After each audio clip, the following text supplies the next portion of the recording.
7 নং ধর্মপুর ইউনিয়নের 3 নং ওয়ার্ডে আজ একটি মর্মান্তিক ঘটনা ঘটে গেছে। আসলে মানে কিভাবে বলবো, আমি আসলে এক্সপ্লেন করার সে ভাষাটা পাচ্ছি না। মোজাম্মেল হক। আচ্ছা, তো স্ক্রিনে যে ছবিটা দেখতে পাচ্ছেন, বিশেষ করে আমি ওর একটু বেশি চিনি। এটা হচ্ছে রিপাতের ছোট ভাই রায়হান। কিছুদিন আগে আমাদের এই বাড়িরটেক উচ্চ বিদ্যালয় থেকে এসএসসি পাস করছে।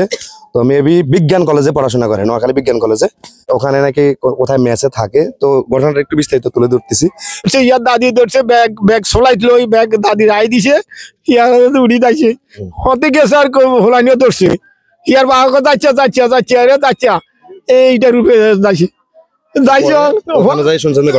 ঘটনা শুনিয়ে মার্কেট আসার নামাজ শুনি জানে আমার নাতি গলা ধরছে। ফ্যানের সাথে সেখানে নাকি ফ্যানের সাথে দিছে না, ফ্যানের সাথে দিছে না, ফ্যানের সাথে দিছে না, কি সাথে দিছে না। এখন কি কারো কি সন্দেহ করে না? সন্দেহ নাই, নাকি কারো মেসে কারো সাথে? না আমি কারো সন্দেহ করি না। আর নাতিরা হারাই জানা, আমি কারো সন্দেহ করি। মানে ওই যে এলাকা থেকে রাগ করে এখানে চলে গেছে, রাগ করে। নোয়াখালী 7 নং ধর্মপুরের একজন সুযোগ্য মানুষ, আমার মামা হয়, যেনাকে আপনারা মঞ্জু চেয়ারম্যান হিসেবে চিনেন। তো ওনার থেকে আমি একটু ক্লিয়ার হচ্ছে এবং আপনাদেরকে ক্লিয়ার করে দেওয়ার জন্য উনি আসলে ঘটনাটা শোনার সাথে সাথে আসছে। আর আপনারা জানেন যে মোটামুটি ধর্মপুরে কোনো ঘটনা ঘটলে, কোনো ধরনের কেউ বিপদে পড়লে উনি সর্বাধিক সহযোগিতা করার জন্য সাথে সাথেই চলে যায়।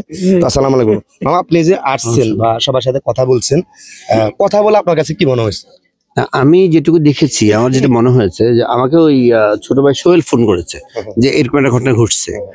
তো সাথে সাথে আমি ভাবলাম তাহলে আমি এখানে চলে আসি। আমি চলে আসি জনগণ থেকে যেটুকু শুনলাম বা যেটা জানলাম, বা ওসি সাহেবকে তো আপনার সামনে ফোন করেছি, আপনি শুনেছেন। ওসি সাহেবের সাথে আমার কথা হয়েছে যে পোস্টমর্টম না করে বাচ্চাটাকে কিভাবে পেতে পারি। আপনি যে আগে দেখলাম যে ওসি স্যারের ফোন দিয়ে বললেন যে পোস্টমর্টম না করে পাঠানোর জন্য।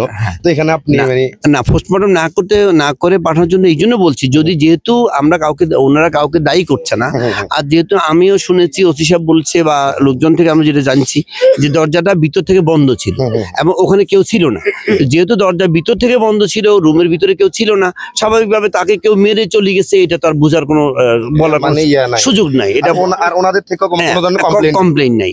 এই জন্য যেহেতু আমরা কাউকে দায়ী করছি না বা ওনারা কাউকে দায়ী করছে না, সেই জন্য ওসি সাহেবের কাছে আমি রিকোয়েস্ট করছি, যদি এখানে কোনো ইনফরমেশন অন্য কারো না থাকে, অন্য কেউ তাকে কোনো যদি সিমটম না থাকে, তাহলে তাকে ফেরত দেওয়ার জন্য আমি ওই হসপিটালে ওই ডোমের সাথে কথা বলেছি, ওদের সাথে কথা বলছি, সেটা আপনি শুনেছেন। তা আমরা চাই যে নিরপেক্ষ তদন্ত করতে গেছেন ওখানে, তদন্তের পরে ডেড বডিটা আমাদেরকে পোস্টমর্টম ছাড়া ফেরত দেওয়া হবে। এখন ওনাদের গার্ডিয়ানদের ব্যাপার থেকে যেহেতু কোনো ধরনের কমপ্লেন নাই, এখন আপনি কি মনে করেন যে ওনারা দিবে পোস্টমর্টম ছাড়া? আমি আশা করছি প্রশাসনে এখন ভালো মানুষ আছেন, যিনি ওসি কামরুল হাসান সাহেব আছেন। বুঝুন তো, প্রশাসন তো হ্যাঁ কামরুল হাসান সাহেব আছেন, খুব ভালো মানুষ। যেহেতু কোনো গার্ডিয়ান কমপ্লেন করে না, আশা করছি ওনারা বিষয়টা বিবেচনায় নেবেন। হ্যাঁ আমি আশা, এবং আমিও আমার এলাকাবাসী আমরা সবাই আছি। আমরা শোক সন্তপ্ত পরিবারের প্রতি আমরা অবশ্যই সমবেদনা জ্ঞাপন করার জন্য আসছি। এখানে তো আর আমাদের কিছু এর বাইরে কিছু করার নাই, আমাদের তো এর বাইরে কিছু করার নাই। যদি তাকে করে ফেলতো আমরা সর্বোচ্চ আইনি সহযোগিতা দেওয়ার চেষ্টা করতাম। আর যেহেতু সে নিজে একটা দুর্ঘটনা ঘটাই ফেলছে, এক্ষেত্রে এত কারো হাত নেই, করার নেই। আচ্ছা, আপনারা কি মনে করেন, ও কি আসলে কি এখান থেকে রাগ করে গেছে? রাগ করে গেছে, মানে আপনারা দেখছেন এখান থেকে? দেখছি আমরা সবাই বলাইছি। আপনারা কি ওনাদের বাড়ির পাশেরই? সবাই বাড়ির পাশে। ওর সাথে তো কারোর সাথে কোনো ঝামেলা হয় না, কোনো ঝামেলা হয় না। আরো ছেলে হিসাবে কিরকম?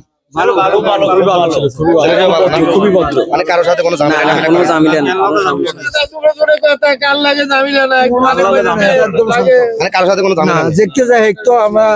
আমার কাছে আসলে যেটা মনে হয়েছে, ওই যে সহজ সরল, ওই যে ভদ্র যে মানুষগুলো, আসলে ওরা কেউ যখন রাগ করে কিছু বলে, তখন সেটা হয়তো বা মানে নিতে পারে না, হজম করতে পারে না, যার কারণে হয়তো বা ওনারা ওই যে কলেজ থেকে আসছিল, ওই যে বাসায় বলছে আর কি যে এখনো যাই না, এখনো কলেজ খোলা, এরকমটা হয়তো বড় ভাই বিদেশ থেকে একটু বলছে, হ্যাঁ, যার জন্য ওই যে রাগ করে চলে গেছে।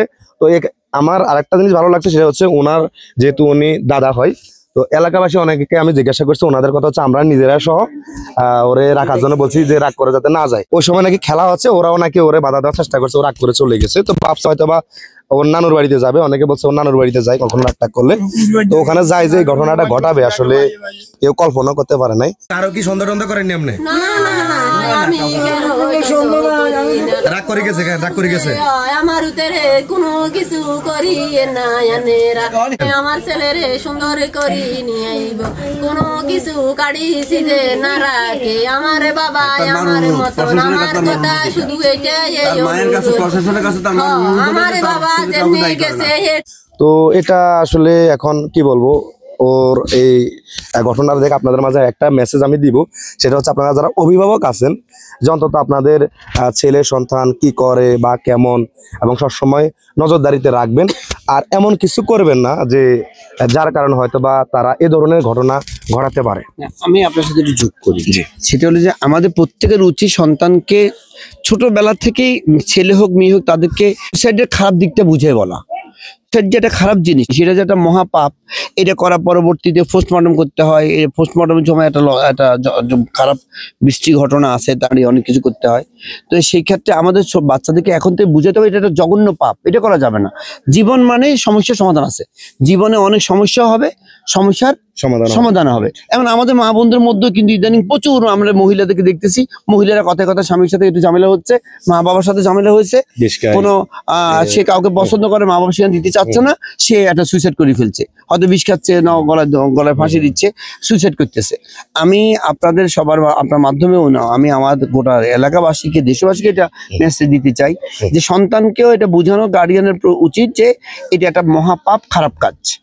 এবং তারা কোন কোন সংসর্গে চলে, আপনি যেটা বলেছেন একটা সঠিক কথা বলেছেন, তারা কোথায় চলে, কার সাথে চলে, পিতামাতা হিসেবে, গার্ডিয়ান হিসেবে আমাদের সবার একটা সজাগ দৃষ্টি থাকা উচিত। আমার সন্তান এমন কোনো কাজ করে বসতে পারে যেটা আমাকে বলতে পারলো না, কাউকে বলতে না পেরে সেই রকমের সিদ্ধান্ত নিয়ে ফেলতে পারে। সে নিজে নিজে এটা হজম করতে পারলো না, সে নিজে এটা সমাধানের পথও তার নাই। আমাদের আলেম সমাজের প্রতিও অনুরোধ থাকবে, এটার জন্য এই বিষয়টা নিয়ে কথা বলা হচ্ছে কম, এটার জন্য মসজিদে বিভিন্ন সময় যেন এই মাহফিলে এই বিষয়টা নিয়ে কথা বলে, এটা যাতে করে জনগণ সচেতন হয়।